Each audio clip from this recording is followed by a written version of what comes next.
social challenges, particularly in Cameroon, on which I will focus my remarks.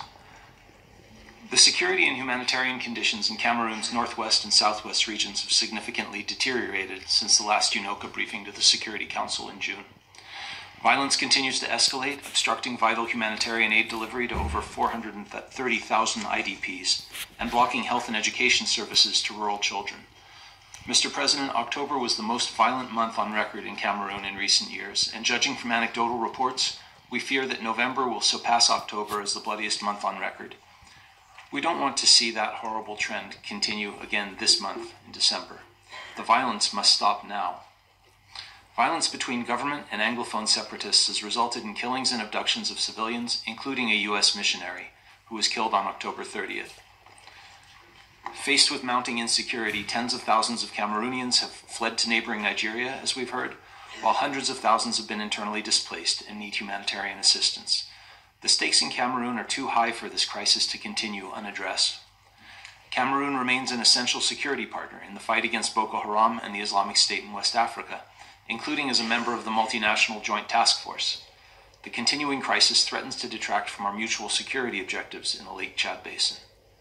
Mr. President, the United States calls for an immediate and broad-based reconciliatory dialogue without preconditions between the government of Cameroon and separatists in the northwest and southwest regions.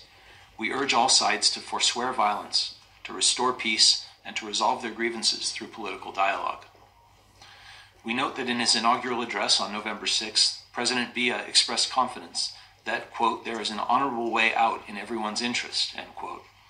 We encourage President Biya to make good on his commitment to accelerate the decentralization process and adopt the recommendations of the Cameroonian Commission on Bilingualism and Multiculturalism.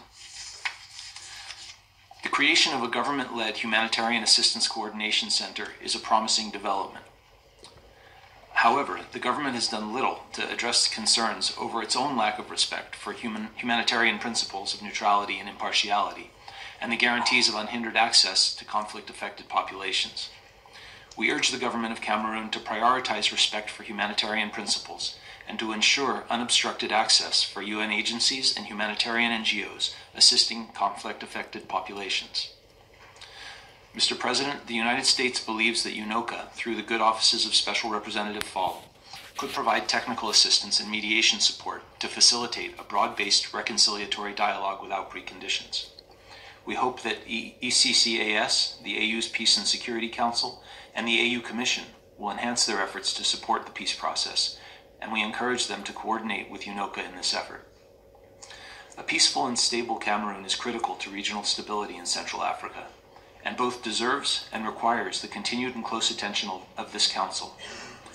As noted by our Assistant Secretary of State for African Affairs last week, the last thing we need, given the challenges in the region, is for a disproportionate response by security forces to result in the growing radicalization and hardening of separatist groups. Mr. President, in our August PRST, the Security Council called for a strategic review of UNOCA's mandate by August 1st, 2019.